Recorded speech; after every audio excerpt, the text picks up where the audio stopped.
বন্ধু বান্ধৱীসকল মানে কি ক'ব বিচাৰিছোঁ আজি জানানে এনেকুৱা কিছুমান সমাজত আমাৰ ল'ৰা ছোৱালী কিছুমান জন্ম পাইছে মানে এনেকুৱা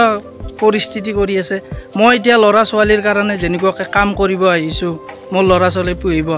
ঠিক তেনেকুৱা মোৰ মাই বাবাও একদিন এনেকৈ পুহিছিল পুহি কেনে মোক ডাঙৰ দীঘল কৰিছে কিন্তু মই তিৰিটো পোৱাৰ পিছত সকলো পাহৰি গৈছোঁ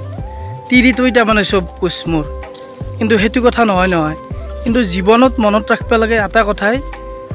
মানে কি কথা জানানে সিহঁতে ইমান কষ্ট কৰি আমাক ডাঙৰ দীঘল কৰিছে কিন্তু আমি কি পাহৰি যাওঁ ল'ৰাৰ ক্ষেত্ৰত বুলি নহয় ছোৱালীৰ ক্ষেত্ৰতো কওঁ কেনেকুৱা কথা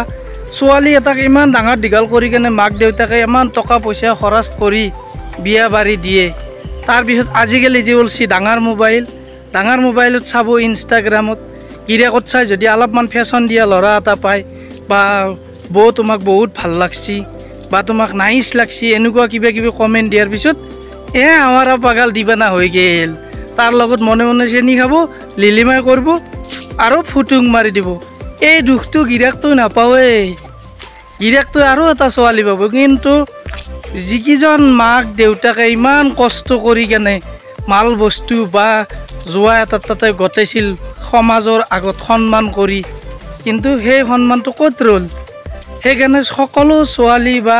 তিৰোতা মানুহ চিন্তা কৰিব লাগে সকলোবোৰ নহয় দেচোন তাৰে মাজে মাজেহে আছে সেইকাৰণে গোটাই মাখাই এই কথাবোৰ চিন্তা কৰিব লাগে।